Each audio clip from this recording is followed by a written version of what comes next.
Seahawks fans, wherever you may be. Thanks for listening to the show. Join your hosts, Bill Alvstad and Keith Myers, as we talk Seahawks football.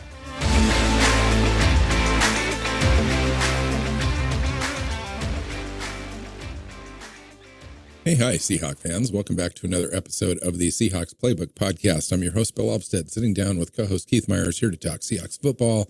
Today, we're going to start a series of position group discussions looking at the Seahawks roster after the draft, after the unsigned rookie free agents come in, after the tryout players, all that stuff. So we've got a pretty full roster now to look at. So we're going to go through each position group, talk about the strengths and weaknesses of those players. And at the end, maybe we can answer the question of whether or not we think we're improved or not. So today, first up is the quarterback position group. Keith, how you doing? I'm doing good. This is a less interesting topic today than it could have been had Seattle completed its attempt to trade up for Penix during the draft, but as it is, I mean, it's not a bad room. We have Geno, who 2 years ago was comeback player of the year and looked like a MVP candidate for the first 8 weeks, and then kind of fell back to earth a little bit. And if he can recapture some of that with a better offensive line, that could be fine. And then Howell looked great the first half of last year before everything kind of fell apart on him too. So we'll see if either of those guys can rebound. We might have a really nice, quarterback situation this year. But if neither of them do, well, now we're just kicking this we need a quarterback can down the road another year. Yeah. It's interesting, this conversation, this discussion, really, because there are mixed opinions on Geno Smith within our own fan community. And in fact, there was a rumor started just the other day of some scout that said that there's going to be a quarterback competition here in camp, and Geno's not, guaranteed, and he's kind of hanging by a thread. Geno pushed back hard on that, saying it was just a bunch of made up, BS. Mm-hmm. But the interesting thing, though, if you really look at the way that the offseason was handled with John Schneider and Mike McDonald, is that they were really kind of hands off in the way that they backed Geno up in the offseason. Questions were asked, and they were kind of vague about the answers about he's our supporting starter Geno. until he's not. Right. Things like that. And so I think that fed into this kind of speculation, whether it's warranted or not.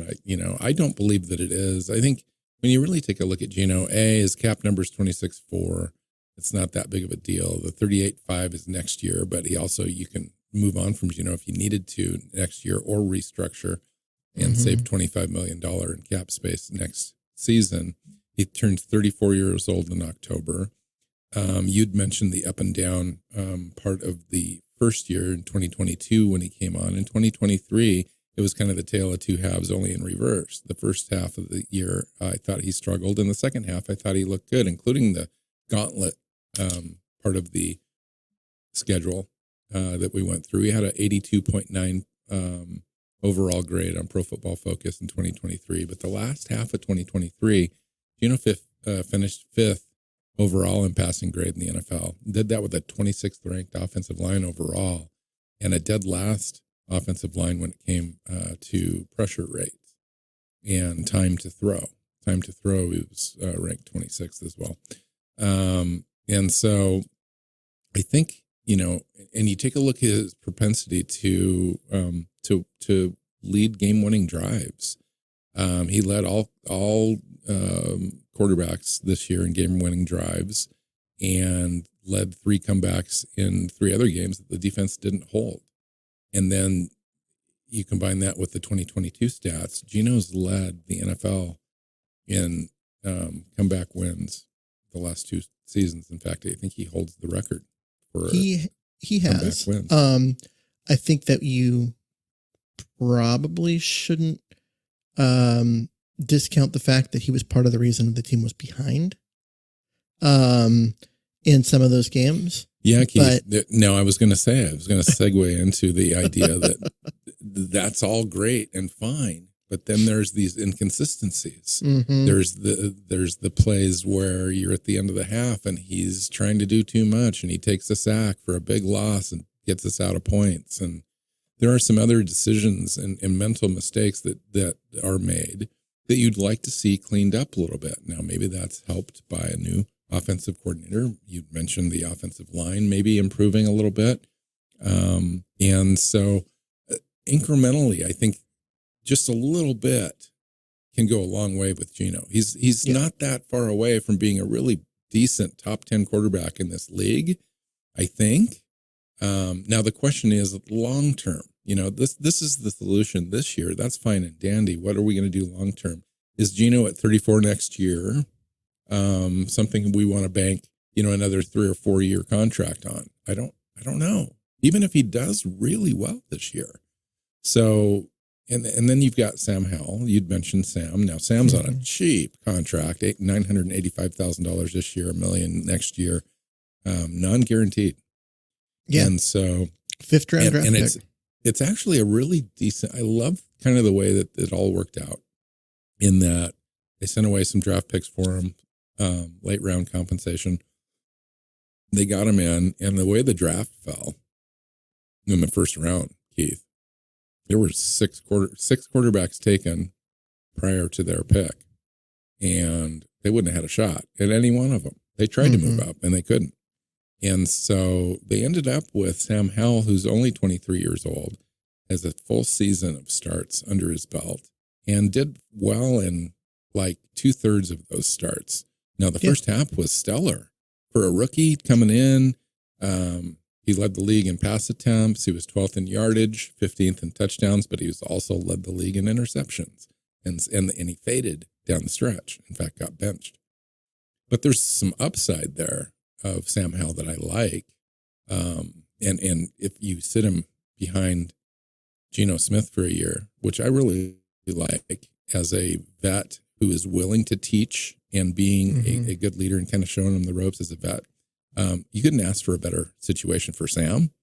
And I think overall, when I really think about it, we've got one of the best quarterback rooms in the league, I think, as far as an upside backup in a very cheap contract and a nice vet who is a lot of things. He's a good quarterback on the field, but he's a great person. He's a good leader for the team. He's a good face for the franchise, et cetera. So for me, I think I like this room. And in my personal opinion, and you may be a little bit more bullish on it than I am, but in my personal opinion, I think with the right roster surrounding Geno with the right tools, Geno's a quarterback that could get you to the Super Bowl. And the problem is Seattle does not have that roster. And we're probably a year or two away, which then you start talking about the timelines. Like, does Geno's timeline as a pro match up with where the team is at with its younger roster, mostly younger roster now, developing towards the future? It really doesn't. And because his timeline is this year. After that, he's probably going.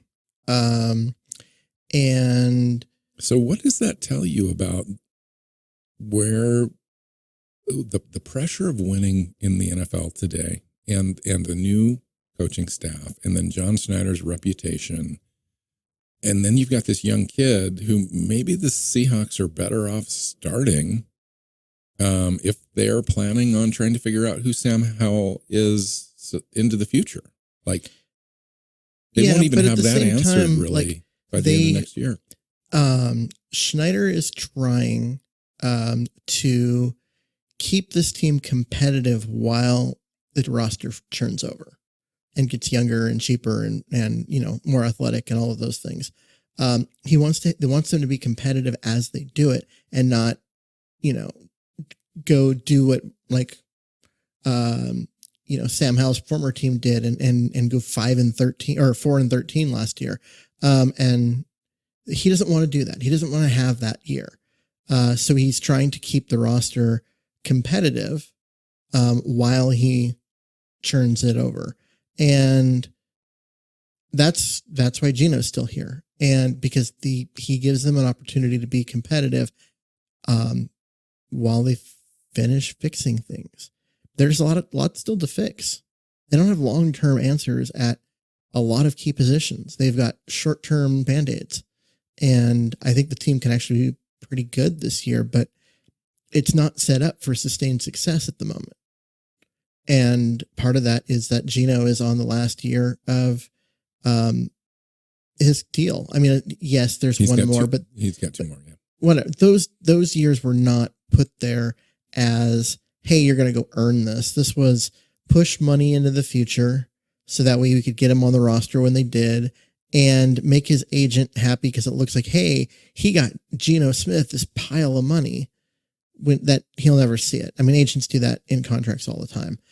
So I really feel like Geno's in his last year of this contract. Now they may renegotiate / make him take a pay cut into something more reasonable and keep him around for a year or two, but he's 34, right? He'll be 34 in October. Yeah. I mean, he's coming up in a 34 year. And so he's not getting better. He is, if anything, he's going to start declining. And we'll see where that goes. He isn't a long-term answer in any way. They have to find something. Sam Howell was an attempt at that. Who knows? We'll see if they can coach him, make him better than he was in Washington. If they can't, they'll move on and maybe they will have to go the route of tanking for a year in order to get in position to get a quarterback. I still think I agree with you on most accounts, but I can still see a path. I still see a path that Geno's still here as our quarterback in 3 years. It's not maybe my preferred path, but I reiterate the idea that I think that he's good enough as a quarterback to take you to a Super Bowl as long as the roster around him is done. Now, if that happens, if this year we take a step forward instead of a step back, for example. So I see us, early projection being anywhere from a 7-win team to a 9-win team, maybe 10 if we're lucky. So if we're lucky, Geno leads us, we win a couple games extra that we normally shouldn't have won. We win 10 games, we go into the playoffs. He got to win. Geno sticks around and the team incrementally got better this year. And maybe we take another step next year. Geno's still the quarterback and we go a little further. What I'm saying is I could see a path where we attain a little bit of success earlier than we think, and Geno sticks around. Yeah, I mean, I can see that too. I wouldn't necessarily hate it. It'll require a massive change to his contract because his contract is built to get him cut after this season. Yeah, there's no doubt. $38.5 million cap hit in 2025 is not doable. No. Not for a quarterback of his caliber. But, I think 26-4 now. There's not many quarterbacks that are in the in-between world, as far as quarterback salaries are concerned in the NFL. You're either really cheap and under 15 million, or you're really expensive, close to 40. There's really not a lot of quarterbacks that live in this like $26, $27 million range. For a starting caliber top 12 quarterback in the league, it's pretty unheard of, really. And I think Geno is, quite frankly, kind of gifted that opportunity to the Seahawks. They've used him, he's used them. It's been equal part. Now, if he improves a little bit this year and he kind of throws for some of his early 2022 numbers and sustains that for the entire year, we could have a completely different conversation in 2025. But we'll see how that goes. Let's talk about the upside of Sam Howell just for a minute. So Sam Howell had a really interesting rookie year, like at Washington. Came out blazing, like they were thrilled because they picked him up in the 5th round. I think Seattle was interested in him, but still didn't draft him. Mm-hmm. And so he's got great arm talent, really deep ball, good deep ball thrower. That's kind of his forte. can move around a little bit in the pocket. He's kind of stout, thick build. But he kind of is a one read and done quarterback, at least early on so far. I don't know exactly what the quarterback coaching and what the offensive coordinator there in Washington was trying to do with him and so forth, but he just kind of drops his eyes and takes off. He kind of turns down open receivers more often than you want. He doesn't anticipate throws. He's kind of a run pass option kind of a guy coming out of college, and not so much in the NFL. And I think that hurt him a little bit, not being able to have that option as a scrambler or planned runs, I think. And then Washington's team was terrible. So their I see a lot of roster was ups. awful. I The see a lot coaching of was upside bad. with The him. roster was bad. Like, it's hard What do you judge see him. with him? Yeah. I mean, I see a guy who's a big guy who's athletic, is can extend a play, can be hard to take down at times. Has a nice arm. He's tough. He's really tough. But I also see a guy that needs to calm down and slow down and go through his reads and make plays. I think that can come. I mean, he's going into his third year as in the league, but only his second year where he might play, because he played in his rookie year. He only played in one game. And so then last year was really his first year as it was his first and only year as a starting quarterback. And so he went through a lot of the rookie lumps, over the course of the year. And I think that the game can slow down for him, now, and he can continue to improve and do better. But yeah, I mean, I'm just sitting here, I'm just looking at his game log. Once when Seattle, they came into Seattle in November on the 12th, and Seattle beat them 26-29. Every other game for him after that, loss. And the offense scored 10 points, 20, 15, 20, 19. Like, the offense just didn't do anything. How much of that is him? How much of that is the crappy roster? Well, it's a little of both, sadly. Yeah. Well, they you put an extra defensive back on the field almost 100% of the time against Washington, and that didn't help him. I don't think. Mm-hmm.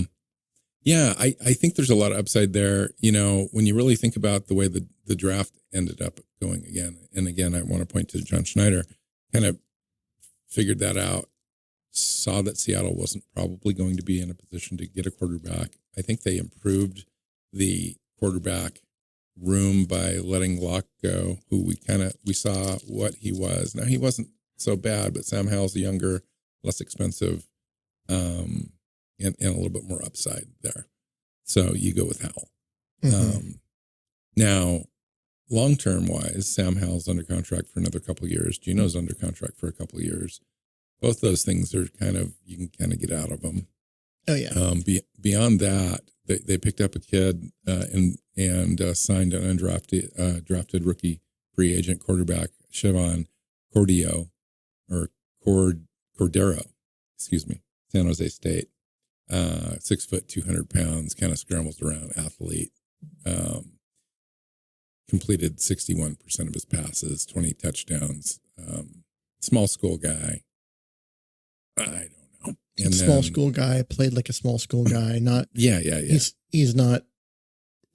small for the position. Doesn't have a huge arm, but has some nice touch down the field. His completion percentage is lower than I expected it to be when you look it up, because you watch any of him playing and you're like, okay, he's one of those guys that's smart and accurate, even though he doesn't have a big arm. But then you look, why is it only at 61%? And he threw only 4 interceptions on 20 touchdowns. So I mean, you'd think he'd have at least 65, 66%. Mm-hmm. But anyway, and then but again, small school. Luia Tagovailoa.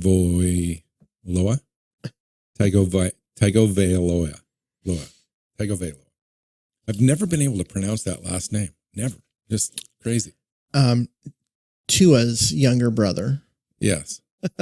There you go. Tua, the starting quarterback in Maryland Miami. quarterback. Yeah. Yeah. So, He's tiny. yes.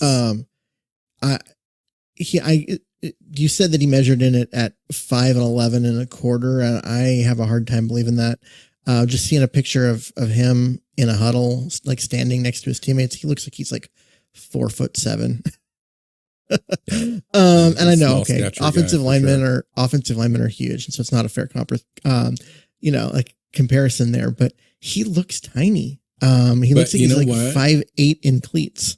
So, but do you take let me ask you this. I mean, the other guy is only 6 foot, 200 pounds, right? So do you take if you go look at the stats and you go look at the film of the Maryland, dude has kind of something like a little special there, as far as 290 completions, 437 attempts, 3,000 plus yards. I think he had 66% completion percentage.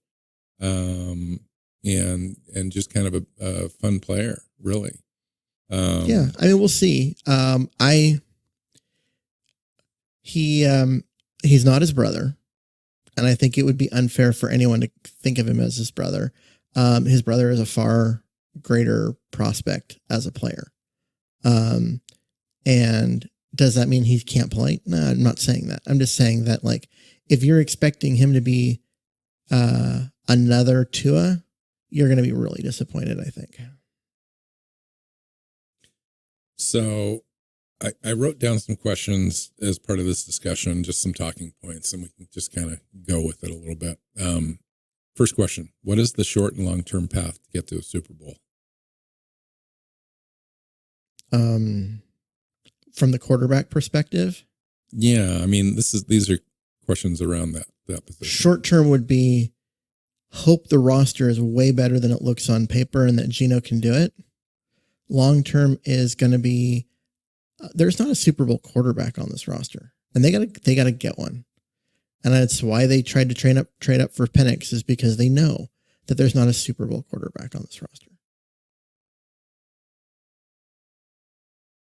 Yeah, or they wanted a younger, higher upside version of Geno, essentially.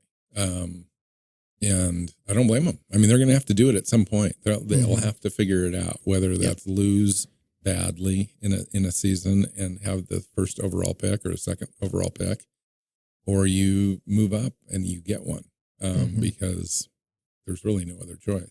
Or you can go to the route that they've done. They've gone and got Geno. They've gone and got an upside guy that you really don't know all the definitions for yet, and so you take a flyer on a guy that's been in the league a little bit, or you get a big time veteran like Kirk Cousins to come in. Now, Kirk Cousins, like for Atlanta, has shown that he hasn't been able to get Minnesota over the hump. Why would he be able to get another franchise over the hump? So, especially now that he's 36 and coming off an Achilles tear. And has a worse roster. Yeah. Yeah. Okay. I will say that my next question was, do we have that quarterback on the roster right now? No. But I had a thought, because, we talked a lot about Penix. The Seahawks apparently talked a lot about Penix because they wanted to move up and get him. And Penix ended up going into Atlanta in this really weird situation where they just spent $100 million guaranteed on a quarterback. And then they took a quarterback with the 8th overall pick. And I was driving around today and I was thinking about how weird that situation is. And it made me think of what happened in the year that Phillip Rivers and Eli Manning came out. Manning had said he didn't want to play for the Chargers, who had the 1st overall pick, but the Chargers picked him anyway. And before the 4th pick, had traded him to New York. I guess New York officially made that 4th pick, but then they completed the trade, and it was kind of a draft day thing that it gave New York more time to get what they wanted. And I'm like, what if, because Seattle was trying to trade up. They were trying to trade up. They're trying to get up. Apparently they had called Atlanta about that pick. Mm-hmm. And if they're thinking, okay, we're in a position to do this, but we can't get it done in time. Let's draft him. We can still trade him. and we'll trade him to Seattle or whoever for what we want, but we're just going to it's going to take us longer. So we need more time. So let's just go ahead and pick him and then trade him. And then it continued to fall apart as far as other teams trying to trade up and now the asking price was, they just weren't willing to do it. And Atlanta kind of got stuck. Yeah. I'm not sure. I could totally seems see foolish them on just from the outside looking in. It looks like a organization in disarray a little bit and making that pick. Now I feel bad for the kid, Michael Penix, because he's ready to play. Like if he went to the right team, let's just say Denver, he would have been Denver's starting quarterback day one. Instead, Denver goes with Bo Nix. Bo Nix now gets the chance to start right away, and Penix is going to sit for potentially as many as 2 or 3 years, where he'll be 27 years old before he gets a chance to play in the NFL, which is not a great thing to do to a young player who just had a fantastic season, went to the championship game, and now this. Now for third him, in the this is Heisman the voting. worst possible case scenario to land with a team. And Atlanta just didn't think about that at all. How you're going to treat a kid that you're going to draft. And maybe it is going to be a competition, and then what do? Cousins got this fully guaranteed deal. It's not like the Matt Flynn deal where you had Russell Wilson. Russell Wilson was a 3rd round pick. Matt Flynn, I think his contract was only $12 million at the time. It was, substantial, but it was not huge. Yeah. And they were able to, they kept him on the roster as the backup for 1 year and then traded him away. Yes. And he was gone. So it was a tradable contract that wasn't bad. This Kirk Cousins one, that's a lot of money that's tied up in your quarterback position. Are you going to be paying that much money for a backup? Or did you just spend the 8th overall pick on an older quarterback and now you don't expect to rot away on your roster? Yeah. And that's why I agree with you. I he do really agree should, with you that they should have traded a tradable asset. They should have traded that. And I would think that they might have been trying to do that on draft day and it got away from them. Wow. I mean, I said, the Eli it's easier Manning to trade the draft pick than it is to trade the player. Yeah. Unless everyone was coming up to get the player. Yeah. Which is fine. But which is what people were doing. But I think once they drafted him and then you saw McCarthy go and Bo Nix go, 2 of the teams that were trying to trade up are no longer trying to trade up. And if you wait too long and Seattle makes their pick, well, there's the other spot that you were trying to trade to, that's gone, and now you're stuck. So I'm a good player. I would love to see them trade him somewhere where he can go play and be good. But I don't know. That's a frustrating thing. This conversation would be a lot more fun if Seattle had gone and been able to do what was necessary to get Penix. Because we're talking right now, it's okay, how many games into the season before Seattle pulls the trigger on that? What would it take for Gino to get benched? These are the conversations that we would have, which I think would be way more fun. But they couldn't make it happen. And a good player is now going to rot. So John Schneider has said that his intention is to draft a quarterback every year, yet they've only selected 2 quarterbacks in the last 15 drafts. At some point, you've got to pull that trigger. Michael Pratt, for example, was available to the Seahawks, but they selected an offensive tackle from Finley instead. So at what point does that become a priority? I mean, it's clearly not. Or are we stuck at this middling spot, which is the worst case scenario? Yeah, but even if you're stuck in this middling spot, you should still be taking a late round quarterback. If your goal is to take a quarterback every year, you're going to be taking one in the 6th or 7th round every year, except for occasionally you'll get one at the top. But they didn't even do that. I mean, part of that's the lack of draft capital. And so when you've only got 8 picks and you won, or you came in with 7, but you only ended up with 8 players. Typically, Schneider says he wants to come out of a draft with 10. Maybe if he had more draft capital, he would have. But drafting your third guard in a draft rather than a guy like Michael Pratt doesn't matter as far as the quality of the team this year. No, neither of those players would ever play, but down the road it might. So which approach is better? John Schneider's approach to quarterbacks in the last 15 years, and we had Russell Wilson that worked out in the third round. Other than that, it's Geno Smith, and that worked out to be what it needed to be the first year, or now the second year, but now he's going to go into the third year of this experiment. We'll see how that goes. Or you take a look at a team like Denver, who's spent 5 or 6 first-round picks in the last 15 years, like 5 or 6 second-round picks on quarterbacks in the last, 10 years, plus trades to figure out the quarterback position. And they failed it every time, except for Peyton Manning. Yeah. Since John Elway. Yeah. Since John Elway was their quarterback, they failed except for Peyton Manning at acquiring a quarterback. I mean, I wouldn't say like which one of those is better. I think they're both kind of bad. The team, if you want to look at how to handle quarterbacks, you might piss them off, but the way to do it is to be Green Bay. And that's, before Favre was ready to retire, they drafted Aaron Rodgers. Mm-hmm. And before Rodgers had pissed everyone in the building off enough that they shipped him off, they drafted Jordan Love. And I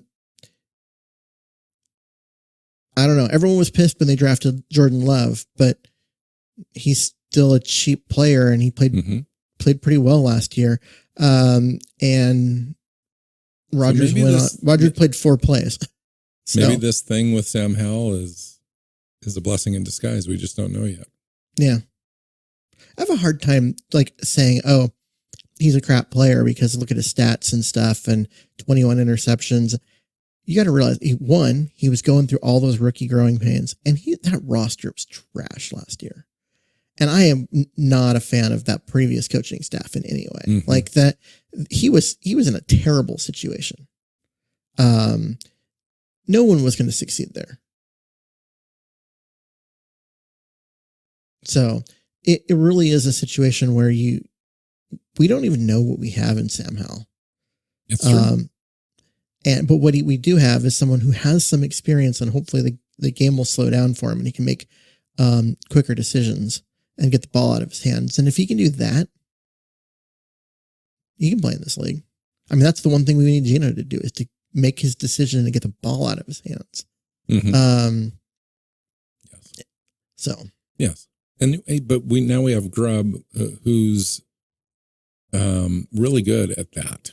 Who's really good at the timing throws and getting the ball out quick and getting it spread out horizontally. Their horizontal game at Washington was really something. And then they had the vertical game with the Duze to kind of cap it off. And Seattle's got that opportunity. We've got the tools. I think Geno's going to have a great year for me. I think he will. I think the whole offense will actually step forward a little bit. Of course, I'm counting on the offensive line to be good, and we'll get to that position group eventually, and we'll talk about it. But I think that's it. I mean, this is probably the least amount of content we had for a show at a position group on the team, just because you've only got 2 players really, and then a couple of flyers on it, some undrafted rookie guys. So we've kind of exhausted all the talking points that you can have around this subject, other than talking Geno into the ground or whatever. I have so you mentioned that Schneider's only drafted 2 quarterbacks. One's Russell Wilson in the 3rd round. Who's the other one? What was his name? I wanted to say Gelba, right? But no, Schneider was not here when Stan Gelba was. Does it start with an M? Magoo. Mr. Magoo, drafted in the 6th round. Who ended up being like a XFL player for a minute, right? Yep. Yeah. Yeah, he left. He was in Seattle for a year, left to go play closer to home because the Seahawks offered him a futures contract, but then he was like, wait, I think it was Atlanta's offering me one too, and I'm from down there, so he took theirs. And then ended up coming back for the next year's training camp. Didn't make the roster, and then went to the XFL, and who knows what he's doing. But those are the only 2 quarterbacks that Schneider's ever drafted. Which is crazy to me. Maybe next year, because they've got a couple extra picks. So they're going to have a couple extra comp picks, and they've got all their native picks. So they'll have 9 picks heading into the offseason if they don't trade them away this year. So, anywho, we'll see what happens. All right. Find Keith on Twitter at Myers NFL. You can find me at NW Seahawk. The show is Seahawks Playbook Podcast on your favorite podcast platform and our YouTube channel. Hit that subscribe button. Make sure we are in your feed every time we put out a show. So we'll talk to you soon. Take care. Go Hawks. Seahawks Playbook Podcast listeners, thanks for joining us for another edition of the show. You can find us on Twitter. Bill is at NW Seahawk, Keith is at Myers NFL, and the show is at Hawks Playbook. You can listen and subscribe to the show at SeahawksPlaybook.com.